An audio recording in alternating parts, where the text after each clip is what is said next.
Pushing the boundaries of expectations, rewriting the rules of adventure are the reasons we get up in the morning. We share your hunger for a life without limits. Greetings and welcome back to your Kinetic Belief podcast for manifesting your most abundant life. I'm so glad to have all of you back with us again today. And if you'd like to receive an occasional encouraging text message from myself, text the word kinetic to 844-844-0049. StephenCanyon.com is the website, and you can follow us on Instagram at Stephen Canyon, and then make sure that you subscribe to this podcast so that you do not miss one single episode. Hello, Miss Maggie. Hello. There's so much to subscribe to. Isn't there? Yes. Yeah, you look just marvelous today, and it's snowing. I know. I like your sweater. You look cozy. Do you like this, really? Snug as a bug. Did you see it, the back of it? And the, Yes, I've seen it today. I've seen you. It's snowing, Maggie. I know. It's pouring snow. It's been going for a while. We're up in Colorado, and we decided to stay here through the month of October just in hopes that we would get a good snowfall. Bingo. We did it. Bingo. Nailed it. Down to the last day. We leave tomorrow. I know. And I'm excited but sad. It's bittersweet, you know. I mean, it's a mix of emotions. We've had such a great time here. It's always a journey. Yes. You keep on keeping on. Yes, and yes. The fireplace, what a day for hot chocolate and the crackling, popping sound of the fire. Are we going to go play in the snow or just watch it? Oh, I think so. I think we should at least build a snowman or something. I wanted to go snowshoeing, but I think you need it to be about a knee deep. And to make sure that you're not passed by people not wearing snowshoes. Or kicking up sparks on the road. Yes. Make sure there's enough snow for snowshoeing. How are you today, I'm by the doing way? marvelously well. Are you excited to be back podcasting? Does it feel like a long time to you between podcasts? Oh, yeah, absolutely does. But, again, having our conversations every day without mics, which we've said we should turn on some microphones. True. It kind of keeps the axle greased. I have to say, when we're just having our normal conversations over coffee in the morning, it's not being recorded. I'm a little more frivolous with my words, I have to say, because on the podcast you're mindful. You want to make sure you're helping everyone and making it enjoyable. And I'm not sure I do that when we're talking. Sure you did. That's not really fair to you, is it? That's a terrible thing to say. No, it's like I'm with you. I'm a terrible conversationalist. I get you. I'm listening between what you say. Thank you. I'm thinking while you're talking. Yes, you know me. You speak Maggie. You understand right. my intentions. What I just realized while you were talking, I was thinking. Oh, thank you for your divided attention. Kidding. But we didn't take photos of our e-bikes yesterday when we shipped them. Oh, my goodness. I'm not surprised, though. It felt a tad chaotic shipping those e-bikes. They're almost like motorcycles. I mean, they're not little tiny bikes. You don't want to pedal it if the battery runs out of juice. No. They are that heavy. No, you do not. Well, but that's okay. That is okay. They will get there. Yeah. We're headed we're going to Charleston, South Carolina. And so we've sent our bikes on, and we'll be there for a few weeks, getting ready for a concert coming up on, what is the date? December 19th. December the 19th. In Charleston, South Carolina. A concert, a Christmas concert. You guys, if you're going anywhere in that region or area, I hope you can make it, because we will be there in downtown Charleston. And you can find that just by going to StephenCanyon.com and go to the events page, and tickets are right there. And I hope to see some KBs there. That would be a blast. And it's actually, the performance is by Candlelight Orchestra, which you have put together, Steve. Well, I'm just excited to be back again today podcasting. We're going to see a lot of KBs at the concert, yes. I am sure. Well, speaking of KBs that we want to see, we have heard from Karen. Hey, Karen, thanks for sending in a question. She says, "Hi, I'm Karen from London, and I've heard you say that it's important to ask questions if you want to attract new things into your life. Can you give me an example?" Great question. To ask questions, that's how we learn, isn't it? Absolutely. The best place to begin is asking questions of yourself, Karen, and obviously you're picking up on that because of the question you sent in. Questions are fundamental to expanding our lives. They are formed by our curiosities, and they act as permission slips, really, to ourselves to go ahead and explore. Because until you're willing to ask the question, you're not willing to receive an answer or direction. That's good. And anybody that's looking for direction, you've got to be open for correction. And I've been teaching the power of kinetic belief since 1998. And I got to tell you that what I know, not only from personal experience, but from having the privilege to work with thousands of others over the last 20 years, is that when you're free to explore beyond what you've been told to believe, you become truly free from old restraints. Most people who identify with being a KB, a kinetic believer, they go on to experience an ego-free consciousness that they call, it's called an awakening. And energy levels shoot up. We receive so many letters, Maggie, people describing how the tools of thought guidance, working in their journals, has created miracles in their lives. And at first, you and I were discussing, in fact, just the other day, how those letters that have been sent to us could make great endorsements, really, for helping us to market the guided journal, for example. But they're just so much more than that. And they're insights from people who have learned to turn the struggles and to turn the suffering of their lives into navigational attack points, like points on a compass. And so they want to share the revelation that they're receiving. I mean, when miracles begin to show up in your life, it's hardly possible to keep it to yourself. You got to tell somebody, right? And kinetic believers are not only experiencing themselves as the observer of their own thoughts and the chooser of their own beliefs, but they're transcending into higher consciousness on the spiritual experience of the cosmic source of oneness. What a wonderful theme, a powerful theme that you've just taken us through, a willingness to explore new ideas. And that really spoke to me because I know that before kinetic belief, instead of exploring new territory, I was really using that energy to bear up under the narratives that I already had, that were already established in my mind. So I was actually always constantly pushing against change and new ideas. So, the way that you're describing this posturing of willingness to explore, it feels, very freeing and powerful. That is a great way of putting it, Maggie. You take the energy that you have when you are ensconced in egoic attitudes to bear up under your own personal narratives, and it takes strength, and it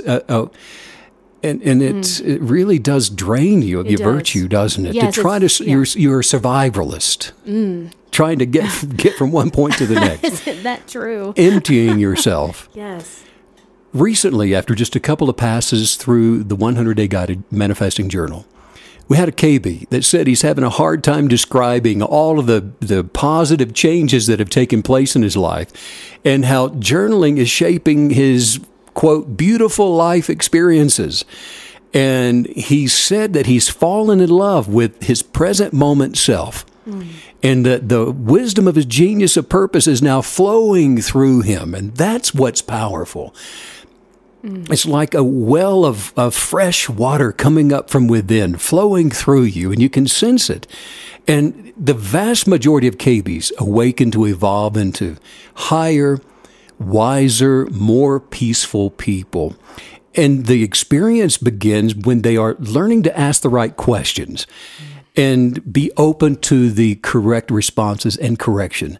What happens is, as they go on this journey of self-exploration, they're gaining confidence in their abilities to create from within. And they feel secure. And some of them, for the first time in their lives, they can make decisions, for example, without encountering guilt and without having doubts. And they learn to align their kinetic beliefs and their actions that they're taking in their lives with their imaginations. And so they're becoming appreciative of life. And many, many people are becoming just tremendously successful as a result. I have to say, I really relate to that. KB is telling us that he's having trouble even finding the words to describe how wonderful life has become. I mean, we're not all like you, Steve. You have this uncanny ability to communicate the depth of feeling, the depth of experience that you're having. But, whenever I'm asked about kinetic belief, I just think, well, life wasn't so good, and now it's great. And that's about it. Life wasn't good now. But you don't really have to communicate these things. Just enjoy it. But I have to say, that is one thing that you have that I wish I had. I wish I had that gift of being able to communicate fully the experience, the feeling. Well, most of communication is nonverbal, and you do a great job of the nonverbal stuff, let me tell you. All those faces. I get it. She's got some great thinking going on, everybody. That's hilarious. But I want to tell all of you something, just to let you know that the power of kinetic belief, to release your genius of purpose, to attract and manifest your best life, it's universal. It's for everyone, and it's for each and every single beautiful person to awaken to become the unfolding of their original genius, to abundantly succeed, and to flourish and to prosper. For the past 20 years, I've taken the message of awakening through the power of kinetic belief to tens of thousands of children and their families who live in generational poverty throughout the Appalachian Mountains. You and I have been on this journey together for over a decade, and we've had the privilege, and I've had the privilege of teaching the same message of awakening to the Blackfeet Native Americans in Montana who were deeply, deeply hurting, collectively scared, and frightened by life and death at an early age, scarred by history. And the same message now of awakening to higher consciousness to the Navajo in New Mexico, the Arapaho and the Shoshone on the Wind River Reservation out in Wyoming. But the point is that the result is always the same, regardless of whether or not you are in poverty in Appalachia, in the Appalachian Mountains, or on a Native American reservation, or if you are in an ivory tower in New York City. By living aligned with your present moment, by aligning your life with the universal mind of God, which is the abundant life, your life will take you on a journey of plenty. And if you don't awaken to higher consciousness, if you're not willing to do the new thing, your ego will just gladly take over to strengthen your false sense of self. Wow, that was such a beautiful, beautiful time that I know you had, and then I joined you for some of it throughout the Appalachian Mountains. So, so powerful. Well, the point of it is, again, that higher consciousness is not a respecter of persons. Every single person has a unique genius of purpose, and it's accessible to everyone, and it's within everybody. And the separate will is concerned with the thinking me, the reasoning I. It's the egoic way of identifying with judgments and the empirical world that you see around you. But now there's a divine consciousness within every single person. The one consciousness, there is an evolutionary impulse, a guiding light that causes everybody that's willing to flourish, to be healthy, to become fully furnished in the abundance of wealth, to be optimistically happy and overflowing with an abundance of joy. Higher consciousness is the very thing that awakens your authentic genius of purpose and a delightful sense of curiosity. I think it's fascinating how everything that you're telling us today is totally based off of identifying, because you're bringing us back to what are we identifying with, and not just that, but you're taking us a step further and having us consider, where are these questions that we're asking, where are they even coming from, and how are we identifying to even pose those questions? The questions, they're vital to our success, and the results are universally positively overwhelming to the negative egoic nature of humanity. Only when humanity humbles itself enough to begin to ask the correct questions, to seek answers that go beyond what's already been experienced. People who've lived in generational poverty, that have known nothing other than a depressed state of mind and circumstances, begin to flourish, to become socially interested in one another. And the desires, for example, of addictions just vanish when they begin transcending the lower state of being. Regardless of where I would go in doing our work in the the Appalachian Mountains, the coal mine towns of Harlan, Kentucky, Beckley, West Virginia, Blue Ridge, Virginia, the Mountain City, Tennessee, Jonesville, Virginia, where we spent so much time, the reservations in Montana and Wyoming, New Mexico, Arizona. The results are always the same. The essence of life flourishes within every single living human beautiful being to become healthy and to attract insightful wisdom from higher consciousness, to awaken their genius of purpose, which is to become the priceless, one-of-a-kind facet of the Creator that's filled with light and filled up with love for all others to see. What a beautiful concept. This idea, it's almost like the Midas touch. Any time that this higher source and that we're operating from it, it's as if everything that we touch, it just like, I love that word flourish. It's going to flourish. It's going to grow. And flourish makes me think of effortless. I knew a wonderful, sweet, older lady. I lived near her, and she had this beautiful garden, and she didn't even spend that much time in it. And it's almost like it was just her green thumb, I guess you could call it. But everything that she touched there would flourish, seemingly effortlessly. And as kinetic believers, we have that ability to manifest that not just into our own lives, but into everybody that's in our sphere of influence. That is so true. Something transformational always happens when you hear instructions from higher consciousness. Words do not come back void. There's a substance to words. Words are things, and the substance of wisdom literally changes you. It awakens you to more of your spiritual DNA. Thought forms, like you're talking about, when they become you, they're transformational. And it changes not only you, but it changes your environment and everything you put your hands to.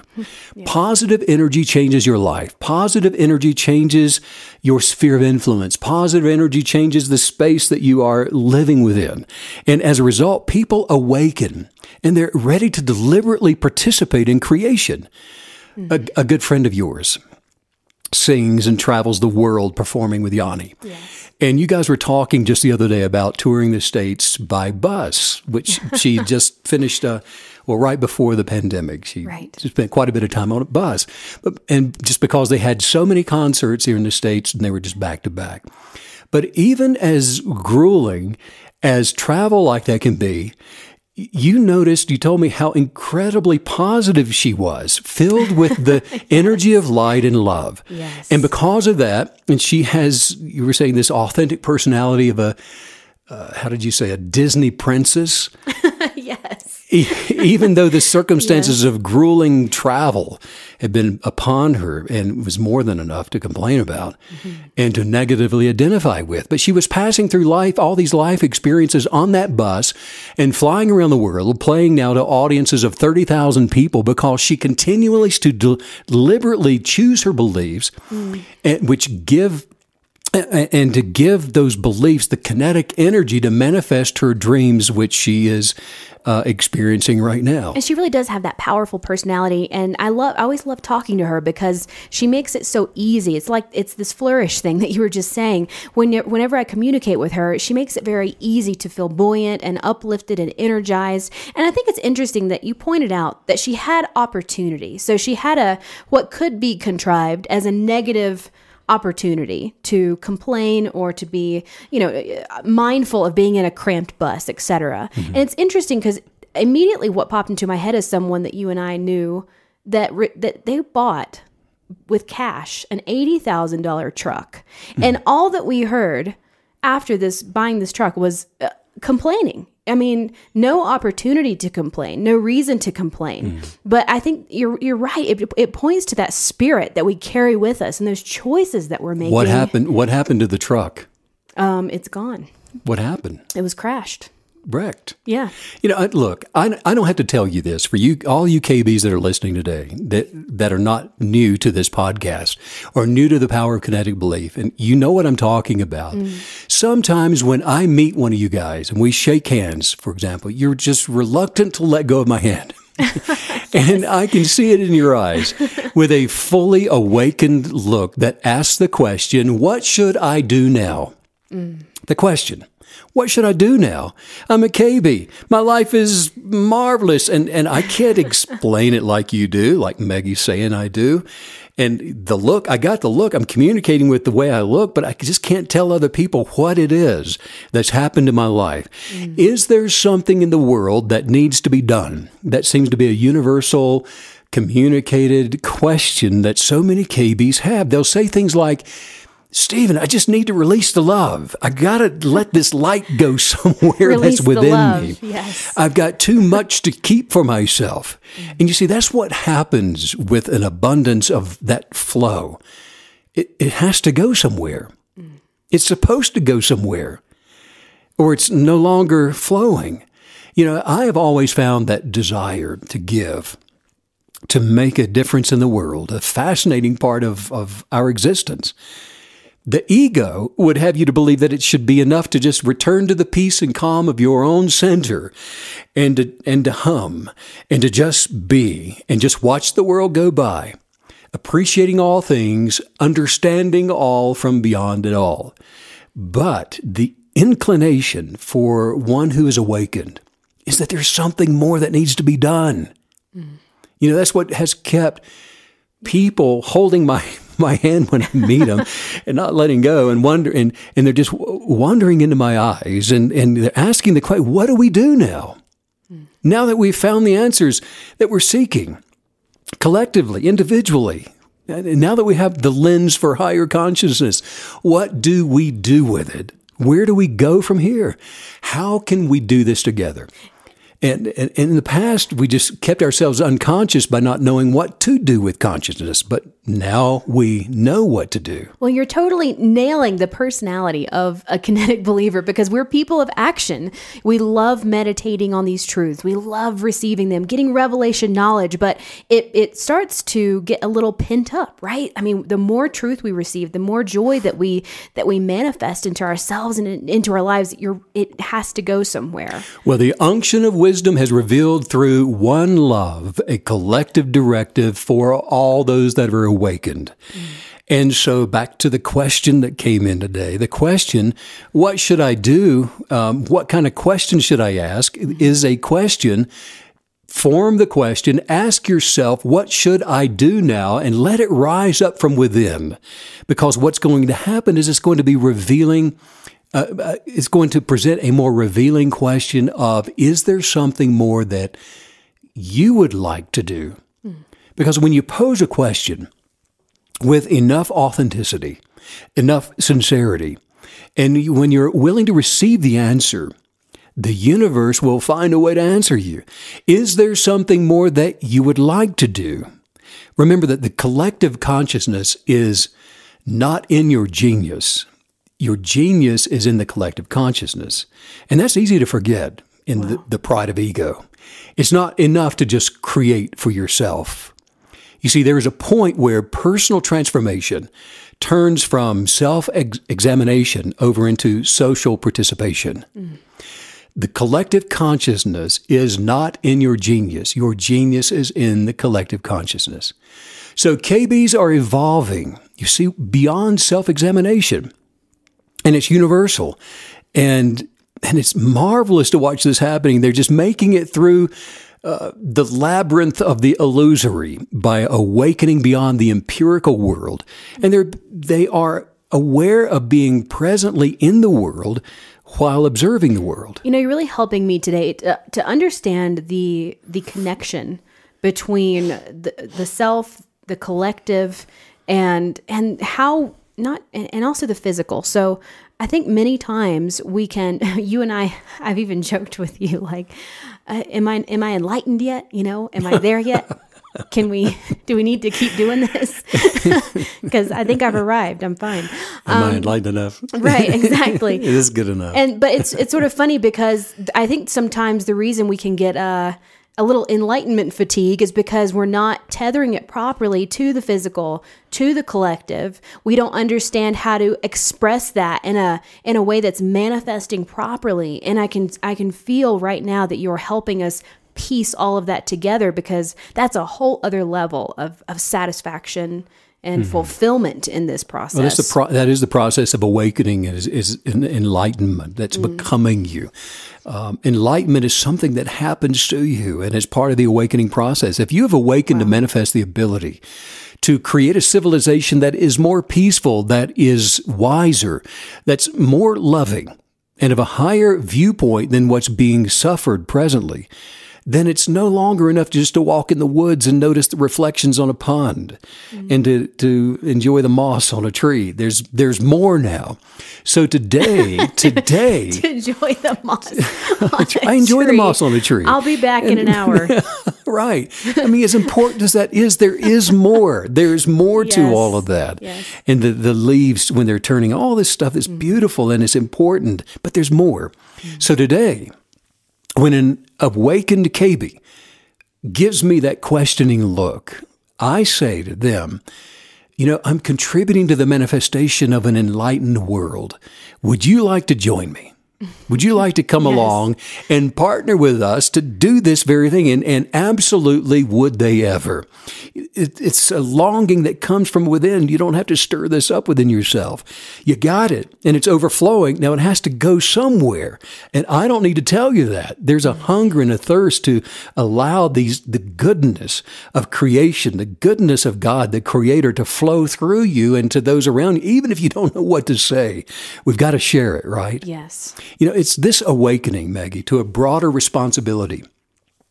That's why our awakening retreats coming up this year in 2022 Oh my word, that sounds insane. It's hard to say, but that's what it is. And that's why these awakening retreats are always more than anyone expected when they go to them. Not only are they just these beautiful experiences of a collaborative celebration where we're all coming together to allow the energetics of positivity to flow through us, but they release people from those negative strongholds they've been carrying with them. And you're right. Everything is always so, you anticipate the power of the event, but you can never anticipate what's actually going to happen there, because every single one is always so different and so impactful, but in a new and in a fresh direction. It's new and fresh because you never arrive at it. I think that's why the KB awakening keeps growing. Yes. It's going somewhere. It's creating relationships that are just free of hidden obligations, free of negative belief systems, free of guilt trips and all of that stuff. And when you look at a successful kinetic believer, the very first thing that you'll notice is that they are compassionate and they are authentically living their lives. There are no fakes. Actually, you can't fake this. It's the real McCoy. What is that? Who's McCoy? But it's the real McCoy. Yes. Even though most people, if they're not a KB and they're not exposed to this, most people try to fake it, and we all know them. And you can ask somebody that's faking their best life, how are you doing today? And they'll just respond, oh, I'm doing just fine, Steve. But you can just see it on them. You can see that they're wearing it and they're hurting and they're sad and they don't know what to do about it. Look, if you have a problem, wisdom for the solution can be manifested. If you are without something that you desire in your life, the universe is just waiting for you to adhere to and rely upon a course for living to receive it. A kinetic belief. Maybe that's where you are right now, needing to receive enlightenment about something. But you just keep on going from day to day without the insights that you need for setting the course for your most amazing adventure. One thing that you need to know is this: God has not gone silent on you. The voice of your wisdom, the voice of wisdom for your life, for your genius of purpose, it is within you. And the universe contains the infinite wisdom of you. And it's not hidden from you, it's hidden for you. When you are not hearing from the voice of light, something is blocking the way. Something is clearing and clearing the path of wisdom now is going to be vital for you to hear what it is being sent out as an instruction for you.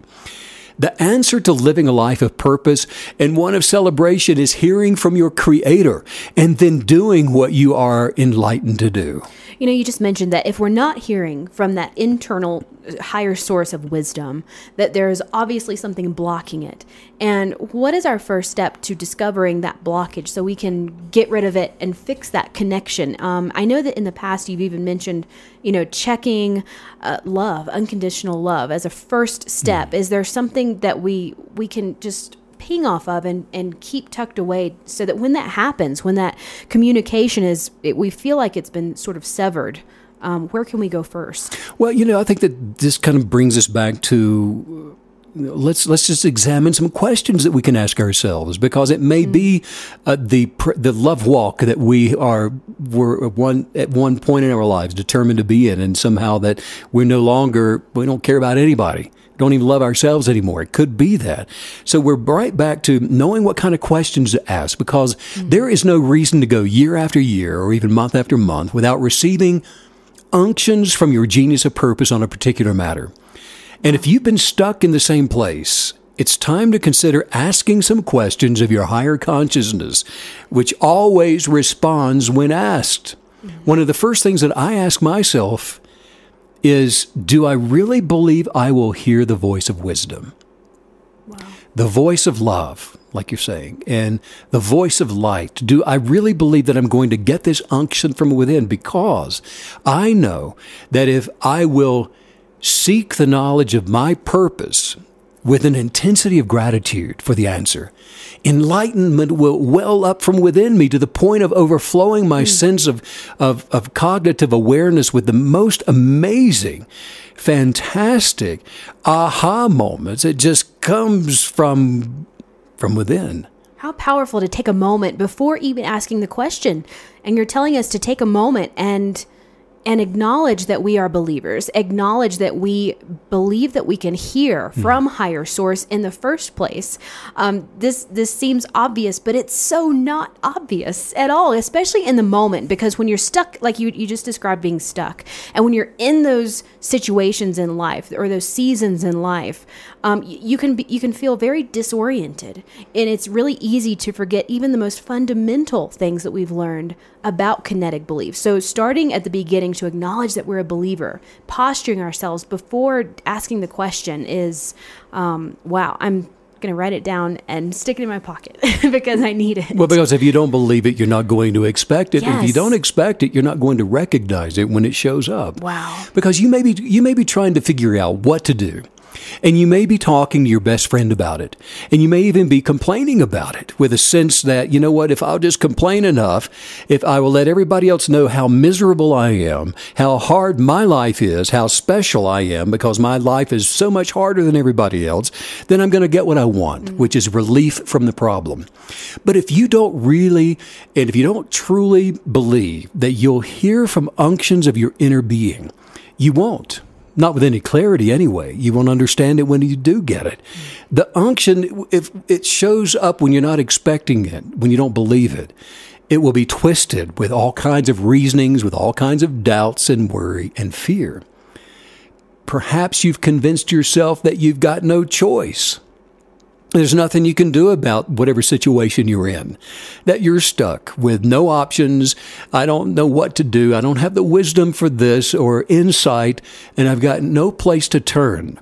Look, regardless of what you may be dealing with right now, the good news is you are never, ever without the wisdom of inner guidance, the voice of life, the essence of enlightenment from within. But it's not going to chase you down. It's not going to get the pride of ego, which is doubt or worry, or I don't need any help from anything or anybody, out of the way for you. That is going to be your part in all of this. A moment ago, you mentioned the word responsibility, and I feel like you're bringing us back to that for a moment, because when we talk to other people, when we complain to other people, it's almost like a little mini cry for help, as in, I wish you would fix this so I don't have to. And so taking responsibility, it's not just for the sake of doing the right thing. As a kinetic believer, all of this is working toward our final elevation, our final perfection. And so when we take responsibility and when we just go in and taking responsibility as a manifester, when that's our first step, it's going to be the only step that we need. And so all of a sudden, responsibility becomes this huge, powerful word. Mm-hmm. Yeah. And, taking responsibility, you're going to ask yourself the question, now, where am I going to spend time? In the first steps in the process of getting the answer from wisdom for dealing with this issue. Well, yeah. Where am I going to spend my time? Because the key to gaining insight regarding the way out of any situation is to spend time with your vision, not in the sense that you need to meditate on the answer. And you're not going to spend time with others to try to get them to fix it for you. You spend time with your vision and open yourself up to all things being possible, which is the voice of creation.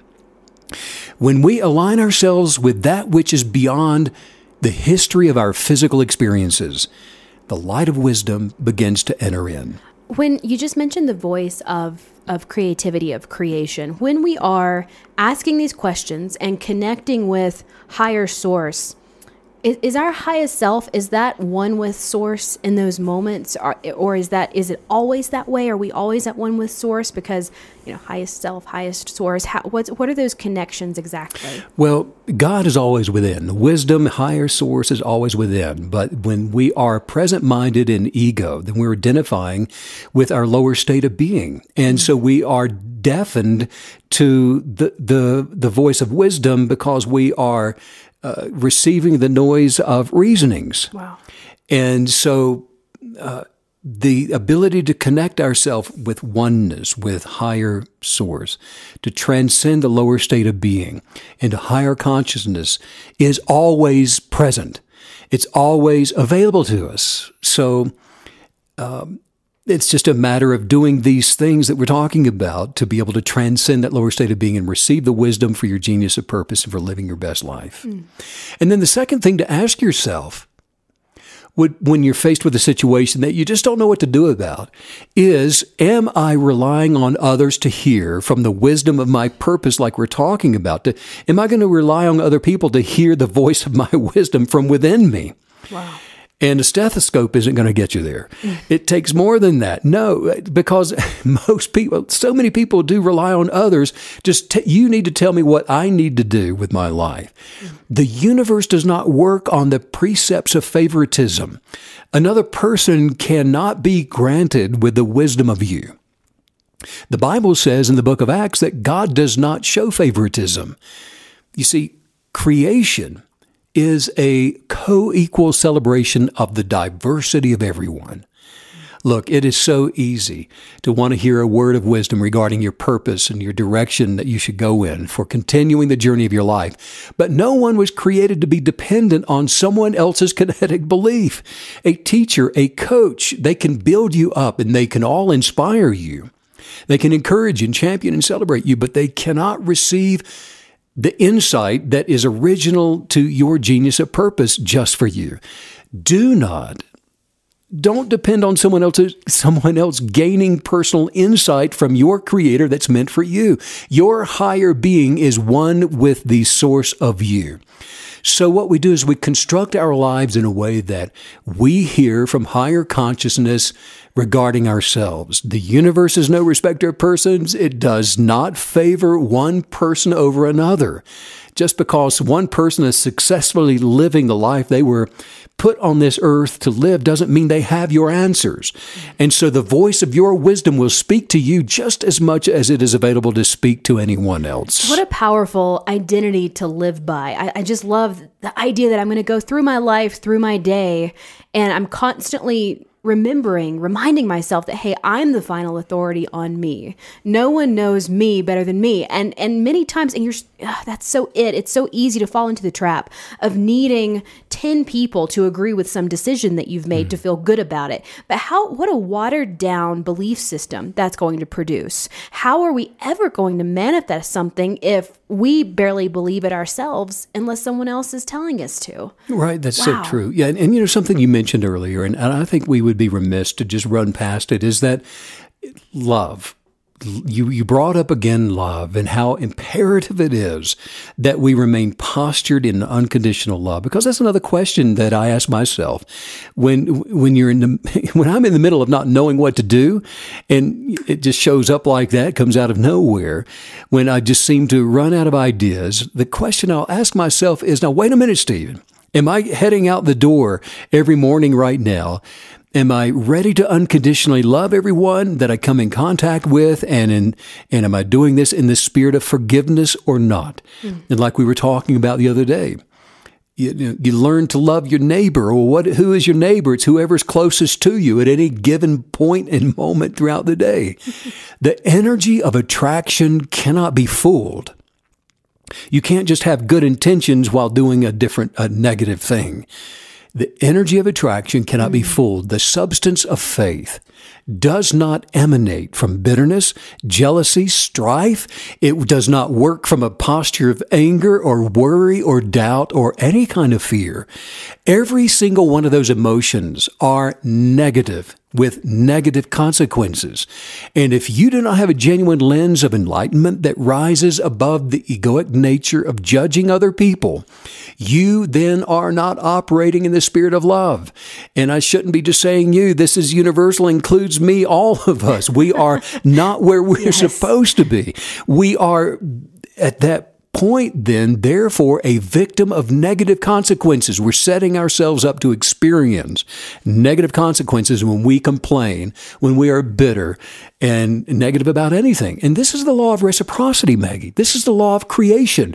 This is the law of kinetic belief, the law of attraction, and the law of love. Nothing that I can do or say outside of the law of love, it will produce favorable results in my life. How amazing is that? That these laws and the law of reciprocity, it cannot be fooled. That is, I love that, because it's sort of forcing us into the funnel of authenticity at all times. The culture, the world, and the negative energetics that it has, it likes to reward manipulation. It likes to reward fakery. But as a kinetic believer, we get to exist in this highest source where everything is true. It's in its truest form. And that's thrilling, especially when you know yourself well enough that the authentic you is how you put your best foot forward all the time. Well, you can't fake it. And even though the world has all kinds of promises that looks like it's going to be an instantaneous reward for you faking it, any kind of gain that comes outside of an authentic, unconditional love comes with sorrow. And it ends in failure.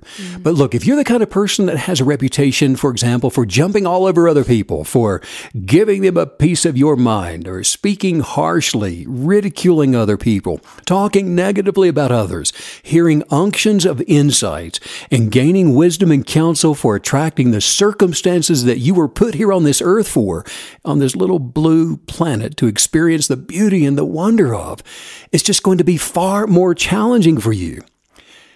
You cannot see the light when you're in the dark.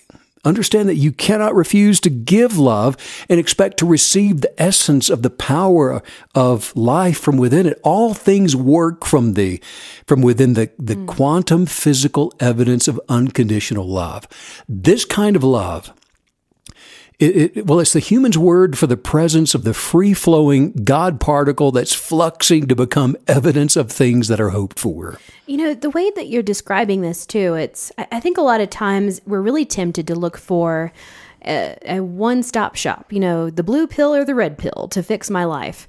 And you're really presenting all of this today as a depth of understanding about really all the different components that go into creating a multifaceted life that as spiritual beings having an earthly experience. It's elevating it to a level of understanding where we have to see all of the different facets that come together to create this beautiful picture and this beautiful life. Well, Maggie, is being able to ask yourself honestly these types of questions that's going to quickly reveal the answer, that is going to give you the fix, the course correction in order to get back into the flow of living your best life. And another thing, And back to the, and this is a great question. If you have a critical spirit, or if you spend time pointing out the flaws of other people to make yourself just feel superior or better or worth more than everybody else, your times of hearing from the council of higher consciousness will be fewer and farther between. Actually, guidance that comes from your higher consciousness will just be, when it does show up, will just be discarded as foolish thinking when you are walking around with this kind of a critical-minded spirit. And I have to say, this critical spirit that you're describing, it's very easy to hear you say it and go, oh, that's not me. I don't say that to people. I don't talk to people like that. I'm very respectful. I walk in love all the time, but a critical spirit is something that will sneak up on you and bite you. It will sneak up on you when somebody runs into you in the grocery store. Maybe you're having an emotional day and you didn't even realize it. But a critical spirit, it's because it's attached to the ego, it can just sneak up so easily. We saw it just the other day down on Main Street in Breckenridge, Colorado, and there was an elderly couple sitting on a bench next to us, and you could overhear them as they were watching people walking up and down the sidewalk. Look at that one's shoes, or look at their blue hair. Look at that guy. Look at this skateboard over here. Look at and just a critical, condescending spirit watching the parade of humanity going by, and I guess they're just building themselves up like we're better than all of that. Well, and I always think of that as the spirit that's like kids these days. Darn kids and their phones and their gadgets. What's the matter with these kids today? Yeah, exactly. Yeah. But it's and what you just said is very interesting. I love, me, overanalyzing everything. So I like knowing the why behind all of this. And you just gave us a really interesting nugget. You said, I don't want to race by it because it's very true, and we've all experienced it. When you need that little fix, of feeling better about yourself. Maybe you made a mistake at work earlier that day, and so you need a boost to your ego. It's the quickest and the easiest way to get that. It won't last, but is to be critical and to adopt that spirit. Well, and we laugh about this, but this is not. It's not a laughing matter. It's not funny because a person who is prideful, that is self-centered, that is holding any kind of a grudge, that's judgmental, has a heart. They've hardened themselves into their lower state of being, and they identify competitively with other people rather than celebrating the diversity of the human spirit. And that's a dangerous, horrific place to live out your life. It is a soft and it is a tender personification of a higher consciousness that hears counsel from within their genius of purpose. So if, for example, if you're journaling a desire that you wish to attract into your life, to manifest an abundance of freedom from lack, freedom from sickness, but your approach is from some kind of a grievance, and you're just griping and you're complaining about how bad things are and how somebody did you wrong. The counsel of higher consciousness, now listen to me, it'll simply be suspended in your life, and it's just going to wait. It's going to wait for you because you've got the authority, you have the dominion, and it's going to wait for you to acknowledge with gratitude what the light of your purpose has already revealed to you. That you're sensing it, because there is absolutely, Maggie, there is no life-advancing justification for treating people disrespectfully or refusing to forgive someone who treated you poorly. Because if you don't, and this is a serious, serious matter, if you don't do this, then you're carrying the creative burden of other people's misgivings, and it's becoming who you are. So the power of kinetic belief is disengaged at that very moment to no effect in your life, and your hopes and your desires, all of that, your dreams mean nothing if you don't know how to love other people because of whose they are and not who they are, but because of what they represent and the divinity that is within every single human being on this planet, represented by their diversity rather than their commonality. The descriptive terms that you used to portray this for us, the hardness, the hardening of oneself versus being soft and approaching life in a soft, you could even say vulnerable, open way, that really spoke to me, because a hardening happens over time and it's very subtle, and it's not always the easiest thing to pick up on. And so you're showing us today, asking these questions, getting the right answers from highest source. It's going to keep us, I just love that word soft, because you cannot be soft and open if you have any fear that's at play or at work in your life. And so the idea that we're going through life fearlessly and with no hardening of our emotions or our inner self is just a beautiful picture. Yeah, if you're journaling and there's something that seems to be hesitating and manifesting in your life, it's not showing up. If you haven't gained insight in a certain area, ask yourself, keep asking these questions. Am I established in the creative power of unconditional love and forgiveness? If not, I am telling you, do not delay. Don't rationalize. Don't wait for anybody in your life. Don't wait on cousin Ethel to call you up and apologize. You make a change. You change yourself, and you do it right now. You cannot afford not to. Ask for the light of love to help you. You're not alien to that from which you came from. The wisdom of your purpose is as close as your breath.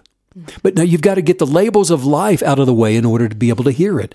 Start by asking, and you will be enlightened with the fortitude required to clear that line of negative imaginings and negative communication in order to hear unctions from higher consciousness. And another question we should ask ourselves when we don't know what to do in a situation is, am I giving every worry and every concern to the wisdom that created me? Because, look, to not do that, it's really just to believe that I was created with more wisdom than that which created me. What a scary place to be.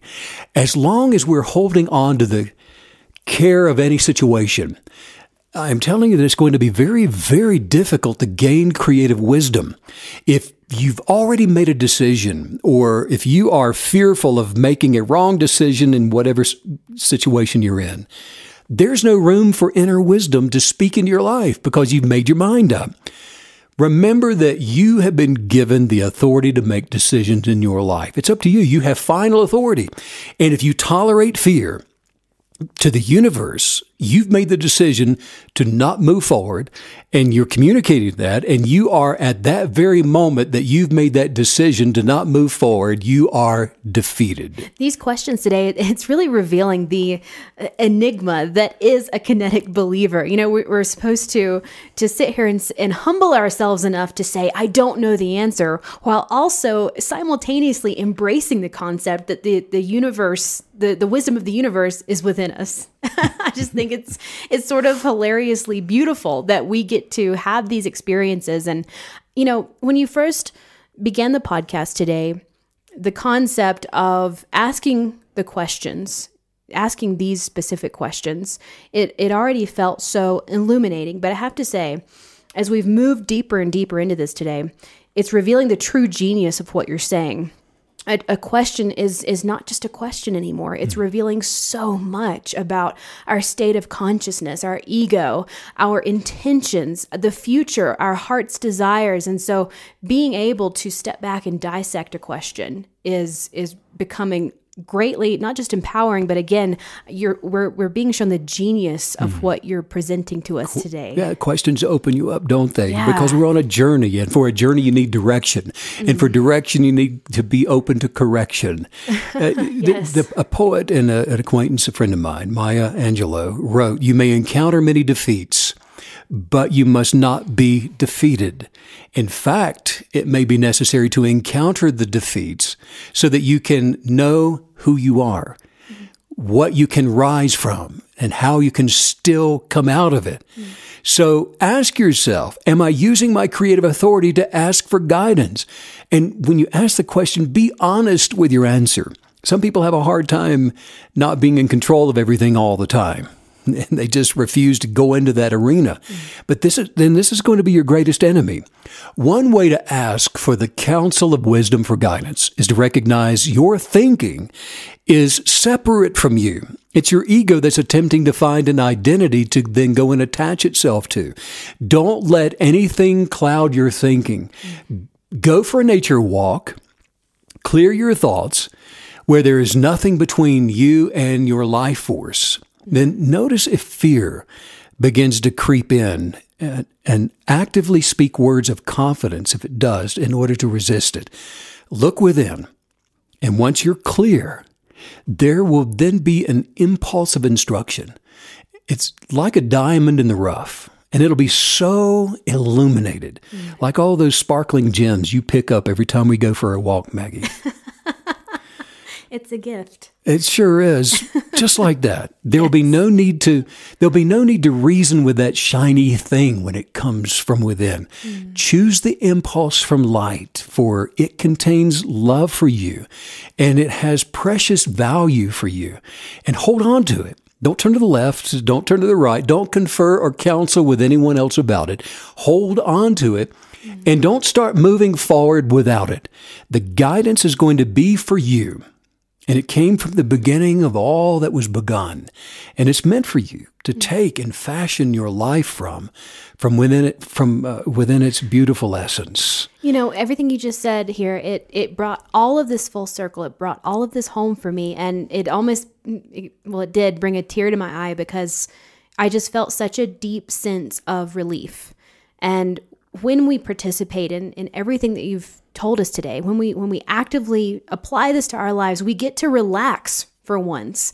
We get to feel that sense of relief, that sense of freedom. When everything is functioning as it should be, we can truly relax while the universe is meeting us there and working on our behalf. And, you know, in the world where you can get so worked up and so highly stressed out, and anxiety is a real problem that people are experiencing, this is the antidote. This is the answer. Just take this bit of information for granted. The world will oppose your purpose. It's going to oppose your purpose, okay? And your most authentic gift will not find light from without. The authentic light for your development always comes from within. Claude Monet was the founder of French Impressionism. And Monet's paintings usually dealt with landscape scenes like yours. But while his work is now studied and it is appreciated around the world, when he was painting, it was derided by all the critics when he was first painting. And Monet received abuse from the public and all those critics, and they just complained that his paintings were formless. Could you imagine hearing that?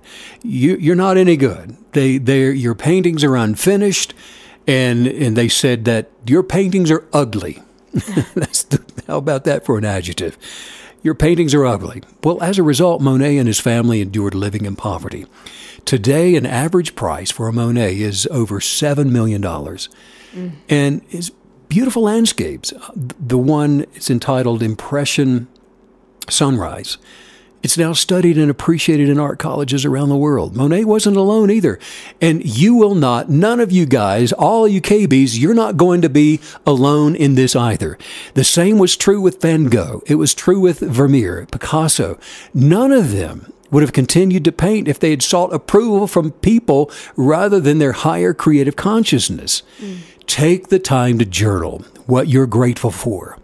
Focus on the miracle of each thing. See it as a miracle of life, as a miracle of the essence of being. Ask the light of wisdom for the interpretation of each form of miracle that was originally intended for you to enjoy.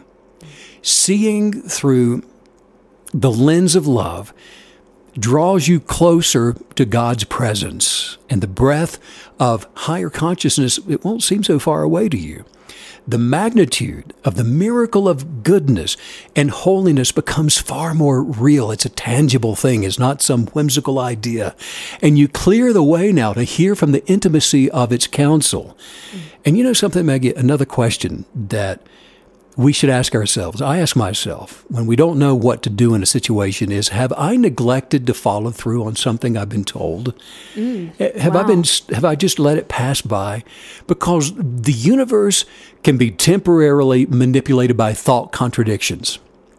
And the abstracts of twisted reasonings, they're destructive to our lives. And they are not rooted within the essence of life. They are the consequential illusory of a fable. And there are laws of nature in quantum physics, for example, that indicate the consequential response of particle matter in alignment with the belief of the one that's observing. Observation changes things. In other words, the movement of form is cognitively held to a directive. And if the thought form of the observer, if it's not rooted in life, positively rooted in life, if you as a human being, if you're not rooted in positivity, and particle entanglement, what it does is it dissipates to the deconstruction from that, what it could have been, the original intention. And so the original intention for the observer is interrupted, and it's cast away to no effect. And the Bible says, and I love this in the book of Luke, blessed are those who hear from God and obey. And that's the blessed. That's the creative law of governing life, freedom, and the abundance of everything. What is the last thing the light of wisdom from higher consciousness told you to do concerning your situation, from your genius of purpose, from your purpose for being here on this planet? Because when I say that, we came into the natural with a genius of purpose for development, for living, for putting on this grand, marvelous display of light and love. I'm not here to tell you this just to make you feel good about yourself, to make you think that I think you're special. No, you are. But I'm telling you this because if something is missing in your life, there will always be an instruction and a course correction that's being communicated. And most of the time, there will be multiple of each one of those, but it's the conditioning of the ego that causes some people to not like hearing the correction that's coming from within. What a powerful question that we're meditating on, and it's making me wonder if the universe has given us specific direction. We've asked for it, we've received it, and we have yet to follow through to the end with that direction. I'm assuming we won't receive the next step. Is that accurate? That's correct. You're going to stay right there. And the issue is that most people don't want to agree with the belief that there's an area they need to seek transcendence in. That they need course correction in. But it's for manifesting your best life, to follow insightful wisdom, and to make meaningful, positive adjustments. And a lot of people don't know this.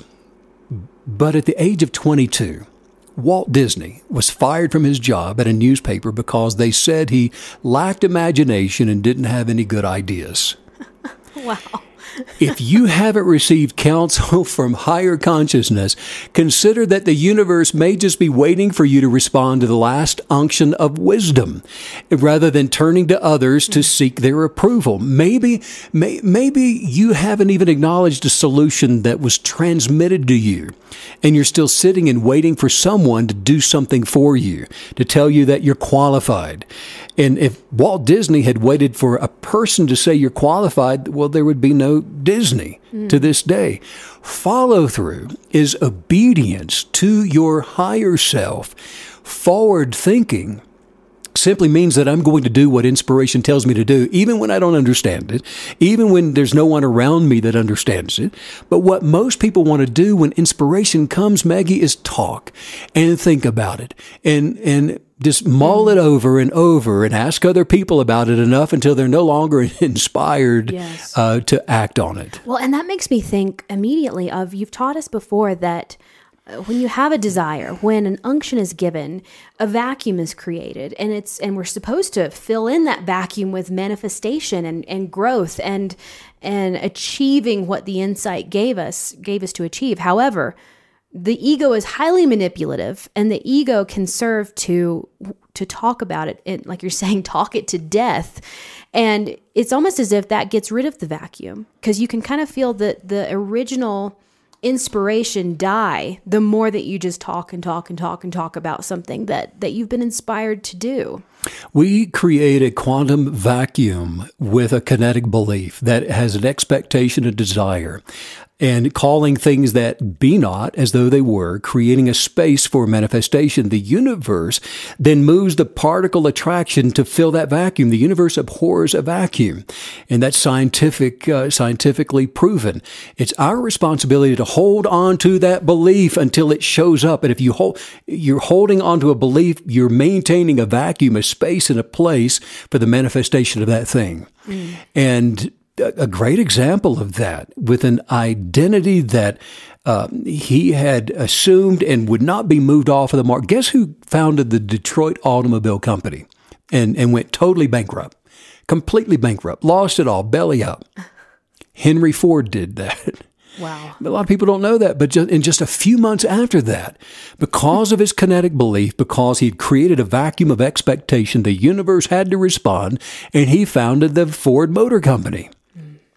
Most people want some kind of a big assignment for our lives, but we just don't want to hear about the little things that we're going to have to do. We want the celebrity. We want the wealth, but not the little things that it takes. It does not work that way. Kinetic belief doesn't work that way. It's a maintenance of your expectation that works. Thomas Edison said that many of life's failures are people who do not realize how close they were to success when they gave up. Wow. And he even said that he was too stupid to learn anything at a young age. He was a normal human being in that respect. But what was not normal about him, like so many of the others we're talking about, is they were creating a vacuum, a space, and a place for the universe to fulfill the manifestation of a desire. And so as a result, Thomas Edison, he struggled to keep a job while getting fired from his first 2 jobs. One of the most important stories to come from Edison's career was that it took 1,000 unsuccessful attempts before he created the first light bulb. That's how vital it is that when we hear from our inner council of wisdom regarding our genius of purpose, and something just clicks like that, you just know it's meant for you. You just know it in your knower. And you will know to develop into the space that's intended for you, you obey the standing order for your life. Wow. For every single success story, Maggie, where a person gives birth to their genius of purpose, which is on the inside of every living human being, for every success story, there is a story of condemnation. There's a story of being bullied, of failing again and again, striking out, missing the mark, of being fired, of being told that they were too stupid to learn anything of value or to be of any use. And for every person who has ever failed at life, permanently failed, lived out the lifespan of their life and did really nothing, they too still have one thing in common with the world's 1%ers of accomplishment. They share the same experiences of negative stories as those who went on to birth their genius of purpose. Well, what's the difference in all of that? I want to know, don't you? What's the difference? Those who attracted the manifestation of their purposeful lives did not waver in their kinetic beliefs. The universe responds to kinetic belief 100% of the time because it has to. It was created to support us, to warehouse anything that we should ever require of it. And do you know what a standing order is in the military? It is an order that remains in force regardless of what anybody says or does. The order was given and it stands regardless of what happens. Nothing can change that order. And so it's been decided. And so since it's been decided, you know what I'm going to do as a kinetic believer is I'm no longer going to confer with anyone regarding what I intend to accomplish because it's a standing order, meaning it's an article of faith. It's part of a blueprint that I've begun to establish in my writing, in my journal. And that is fundamentally the beginning of the power of kinetic belief, attracting and manifesting a person's desires. Everything you're saying right now, it's giving me a sense of permission to be the leader of my life. I'm the alpha of my life.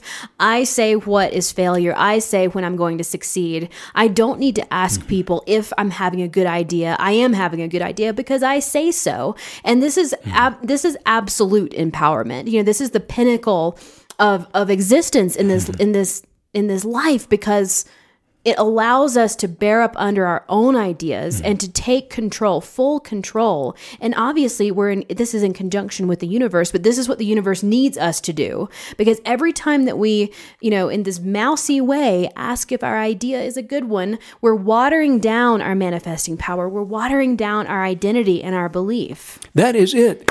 It's because I say so. That is, you couldn't be more succinct in that. That should be the name of a book. Because I say so. Because I said so. Because I said so. I like that. Because I said so. We know beyond a doubt that the Creator, the original intention for every human being on this planet, the original intention is to be abundantly prosperous, abundantly healthy, joyous, happy, optimistically happy, and living a vital existence of a flourishing life. And now what happens will be because you say so, because I say so. Yes. Once we have determined the end result of what we desire, and we journal to construct a blueprint for our creativity as a KB, we cannot afford to procrastinate. Just do it. Because you say so, now you go and do it. Live in your moment. Don't try to figure it out. Just take the next step, because it doesn't matter how big something appears to be. You and I, we are always able to take the next step. You know, I might not be able to see the whole thing through to its conclusion from where I am right now, but I can always take the next step, and then I can always take the next step, and I can always take the next. Pretty soon, guess what? I'm stepping within my genius of purpose, which is the will of my Creator for becoming the outward expression of the original, beautiful, one-of-a-kind, faceted representation of creation and an intention for me. Never, ever again allow egoic thinking to hold you back. And another question that I always ask myself is, am I quiet enough? An important one for me. Am I quiet enough in my thoughts to really, truly hear from higher consciousness? Or am I just thinking, rapid fire thinking, trying to come up with the answer like it's in a file box? Because sometimes people meditate about a matter, or they pray about it, and they think that they just want to hear from God or gain an insight, an unction from higher consciousness, but they're really shut down inwardly, because they're just afraid of what the wisdom of life source might say to them. And so they don't want to hear that they need to make a correction. They don't want to hear a certain instruction. They don't want to do the emotionally hard thing. They don't want to let go. They don't want to change. They don't want to interrupt the status quo and ask for permission. Wow. So that just means they've already made up their mind what they should or shouldn't do. Or, often they'll just fear making the wrong decision, so they don't make one. So they shut down, and they aren't open to hearing from the source of wisdom for their life. And a lot of people want to hear counsel for their life, but they just don't want to hear it when it corrects them. I want to hear the solution if she's the problem. As long as you don't tell me I'm doing something wrong, I want to hear what you have to say. Wow. You're not going to get directions and not corrections because it doesn't work. So as a result, what I do is I open myself up to hearing things that I may not think that I want to hear. Wow. Socrates said, the unexamined life is not worth living. So as I continuously examine myself to advance my mind, body, and soul, every correction or instruction brings me one step closer to that abundant, prosperous, extravagant life that I was created to experience. So why should I fight against that? Why should I struggle? Whatever that thing is that you need an answer to in your life, that desire that you long to see fulfilled, the highest authority of your inner being, that's what has the next step ready for you to take, to believe at all times. And the universe is waiting for your commitment. That's a big one to swallow. You're not going to get direction without correction, because that's a doozy. That's a doozy on your ego, isn't it? Because we want to be able to grow and flourish and move forward as this, beautiful artistic creature. But don't tell me there's something wrong with me. But you get, once you realize and once you transcend and awaken to the point that with correction, I receive direction for abundance. I receive direction to the treasure of my existence. The struggle ends, doesn't it? Well, and that's totally it. The struggle ends. It makes me think about when I was becoming very advanced in high school with violin, and there would be a part or a piece that I could not get something, and I would practice and practice and practice, and nothing would change. And then I would show up at my coaching, my lesson for that week, and the instructor would tell me exactly how to fix it. And so when you have been struggling, the correction does come as a relief, because it allows you to graduate. It allows you to then tack and change and move to the next level. Like, that's all you've been wanting to do. It will happen for you, so get excited about it. You're going somewhere that you want to be. In fact, the promise is that your heart's desire will be manifested for you as soon as you are willing to go into partnership with that which created you.